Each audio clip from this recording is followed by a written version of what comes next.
Ordinarily, we should expect that the Southeast should have a slot from what has gone in the country in the past. This is the area that really should have a slot. It is just out of coincidence that it's Peter Obi. It could have been any other person. But being Peter Obi makes it different in the sense that this is somebody from north, east, west, and south. You look at him, you don't just see him as an Igbo person. You look at him as the person that should be the president. Yes, granted, he's an Igbo, and by coincidence, this is the area that should be complaining of being denied that slot. Every other person has got it. So it's not just a matter of an Igbo person. It is justice, equity, that others have got it. And then having somebody like Peter Obi, who is somebody who can represent beyond the Igbo nation. So it is just person, the right time in the right place. And then talking about IPOB, I don't think officially IPOB has said that there should be no elections. It is only one part of this faction of Simon Ekpa, I think, that has always come out to say certain things. IPOB has not in any way come out too powerful to say we should not have elections or that kind of thing. So IPOB as a body is not even against elections. In fact, they are saying we should not deny ourselves. So it's only if some of us who feel really disadvantaged and marginalized, the injustice we have gone through, that we say we shouldn't participate. It's understandable from what they feel that there's no need.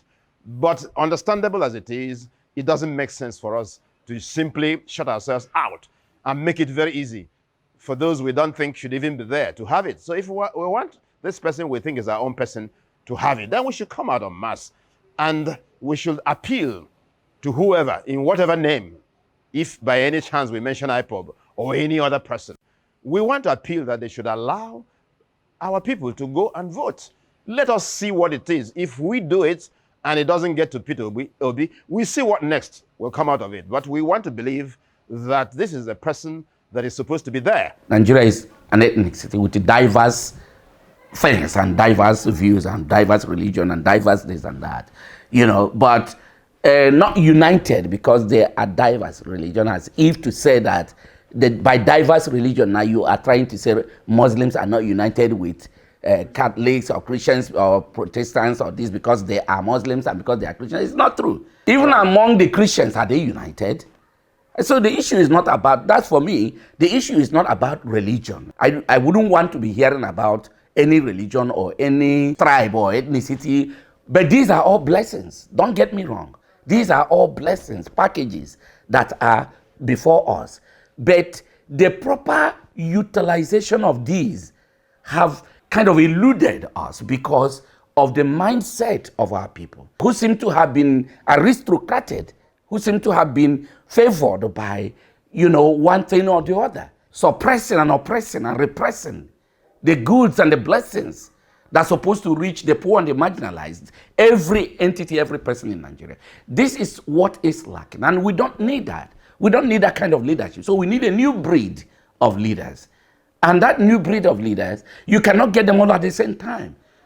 God can supply them like he supplies the prophets. Once in a while, they come into existence. And when they come into, allow them to be the captain. And my conceptualization of this is that they won't even last long. They come. Just do what Yahweh God, what destiny has mounted for them. They just perform it and they disappear. And then we take a lead from there and move on.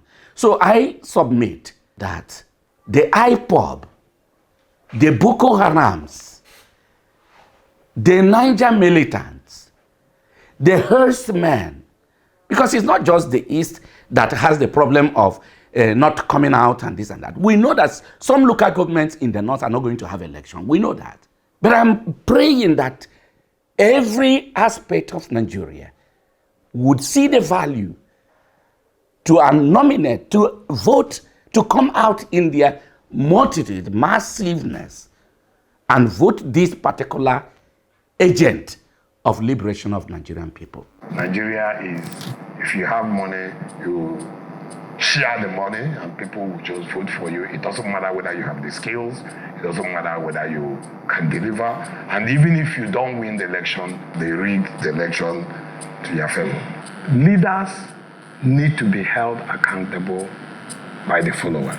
The followers should desist from accepting bribe, material benefits from people who want to run for office. I think Nigeria had its best moments during the regional system of government. So that way, each region is a little bit independent and they can develop on their own.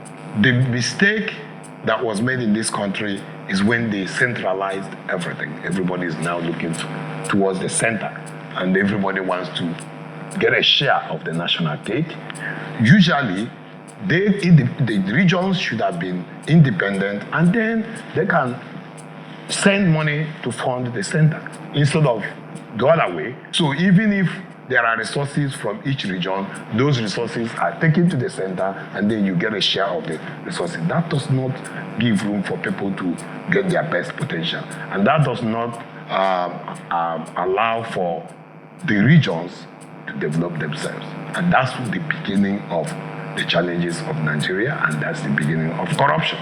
The election is a very important exercise that should affect everybody in the country, and therefore it is imperative that people participate. I urge Igbos particularly, because they are at the center of the election, having one of the major contestants, and I strongly believe that the government has the capacity to provide security for all those who will come out and participate in the election. Nobody is going to be harmed altogether. In the same vein, I want to also plead with people who have the intentions to foment troubles on the election.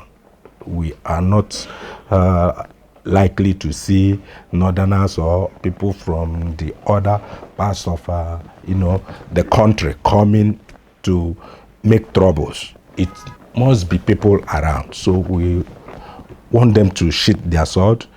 We urge them to please allow the process to flow. Let us elect a president that will not only rule the Igbo nation, but the entire country. Let us elect somebody who will improve the life of Nigerians. This forthcoming election is one election that will determine the future of Nigeria. It's either make Nigeria great or mar Nigeria.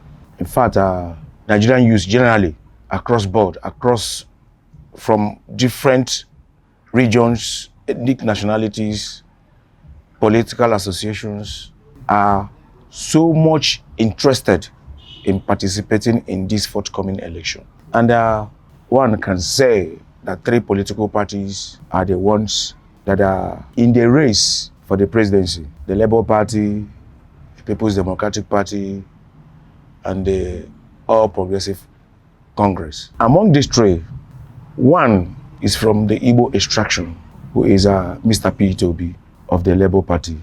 He has gotten so much support from the youths across board, across party lines. So, as an Igbo man, I would want to advise the youths, more especially, that they should take this forthcoming election with utmost seriousness. You may be frustrated, but your frustration, you have to show it on the ballot. Nigerians are facing so much in the past 7-8 years. You need not to take your frustration into the streets or encourage any activities that will stop the forthcoming election. So try as much as possible to encourage your people to come out in mass and cast their votes. Because if there is tension in the East, it will affect the number of votes. And if it affects the number of votes, it's definitely going to affect the winning opportunities of your candidate. Come out en masse and cast their vote come 25th February and the 11th March. Vote and let your vote count. This message is powered by Healmediaafrica.